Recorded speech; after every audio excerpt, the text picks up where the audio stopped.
اور دوسری جانب جو ہے 22-23 لوگوں کی جانیں چلی گئیں. تو اس تناظر میں آپ کیسے یہ کہہ سکتے ہیں کہ بیوروکریسی جو ہے اپنے بیوروکریٹس کی انویسٹیگیشن جو ہے وہ فیئر کریں گے، یعنی انصاف پہ مبنی ہوگی، اس کے اندر کسی قسم کی جو ہے وہ پارٹیزن نہیں ہوگی، کوئی کسی قسم کی جو ہے کسی کو فیور نہیں دیا جائے گا. سو یہ جو کمیٹی بنائی گئی ہے بنیادی طور پہ یہ کمیٹی شاید سیٹسفیکٹری قسم کی ریکمنڈیشن نہ دے سکے، اور نہ ہی وہ کسی ادارے کے اوپر جو ہے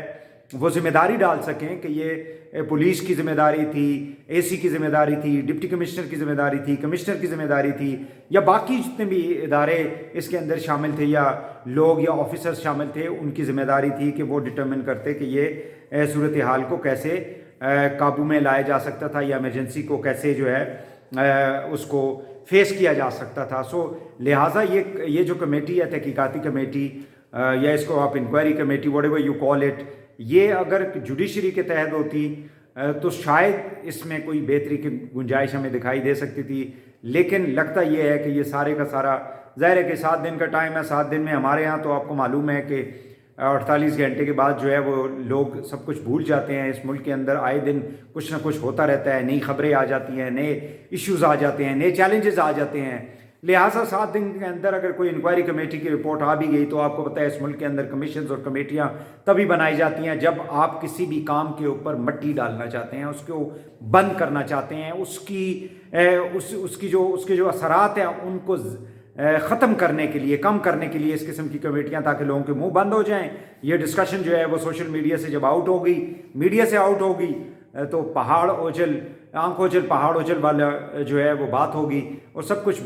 بلایا جائے گا. اب صورتحال یہ ہے کہ آپ کو معلوم ہے وہاں پہ جو ایک ہم نے آج سوشل میڈیا کے اوپر یہ بھی دیکھا کہ 20,000 تو ایک ہمیں رسیٹ دکھائی دی. وہاں پہ بتایا جاتا ہے کہ 40,000 ہزار روپے لوگوں سے ڈیمانڈ کیے جا رہے تھے ایک رات کے، اس دن جس دن یہ واقعہ پیش آیا بدقسمتی سے. سو کہاں ہے ہماری ایڈمنسٹریشن، کہاں ہے ہماری انتظامیہ جو ہے، کون ان پرائسز کو، ان ہوٹل کی جو کرائے ہیں ان کو کون ریگولیٹ کرتا ہے؟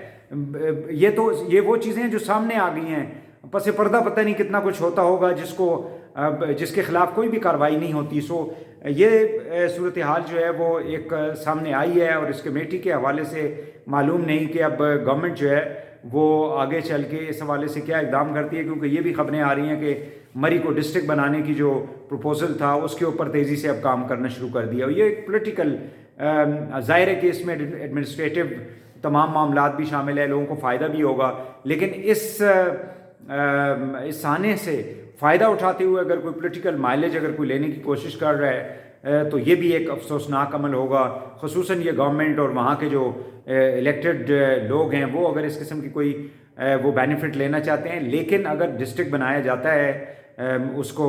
مری کو تو اس میں کوئی مذاق نہیں. لیکن پاکستان کے اندر کتنے اضلاع ہیں جہاں پہ اس قسم کی وائلیشنز ہوتی ہیں، یہ سارا کچھ ہوتا ہے. اگر یہ ڈسٹرکٹ بھی بن جائے گا تو کیا یہ جو معاملات ہوئے ہیں اس کو آپ مستقبل میں قابو کر پائیں گے جب تک کہ آپ کے ادارے جو ہیں وہ افیکٹو طریقے سے کام نہ کریں. دوسرا جو امپورٹنٹ اس وقت صورتحال ہے ملک کے اندر وہ اگر آپ دیکھیں تو ہماری جو اس وقت منی بجٹ کے حوالے سے باتیں کی جا رہی ہیں، اور اپوزیشن کی جو جماعتیں ہیں خاص کر پیپلز پارٹی PMLN جو ہے وہ میٹنگز پہ میٹنگز کر رہی ہے کہ ہم اس کو روکیں گے. وہ کیسے روک پائیں گے؟ آج فائنینس کے اسٹینڈنگ کمیٹی کا اجلاس بھی ہوا اور اس کے اندر شوکت ترین صاحب نے یہ کہا ہے جی کہ ہمارے جو اسٹیٹ بینک ہے اس کی جو خود مختاری ہے وہ ختم نہیں ہوگی. وہاں پہ گورنمنٹ جو ہے وہ تمام ڈائریکٹرز کو تعینات کرے گی، لیکن چونکہ یہ IMF کی ایک ڈیمانڈ ہے اور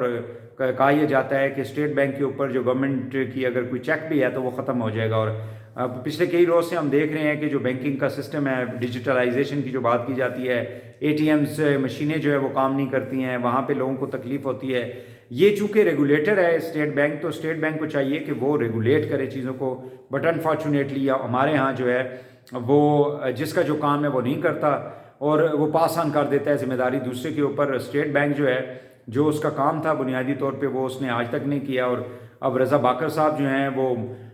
IMF سے آئے ہوئے ہیں اور معلوم نہیں ہے کہ ان کا ایجنڈا کیا ہے، اور وہ اسٹیٹ بینک کو کس جانب لے کے جانا چاہتے ہیں۔ ناظرین، ہمارا جو فیس بک پیج ہے اس کو آپ ضرور لائک کریں، اور ہمارا جو یوٹیوب چینل ہے اس کو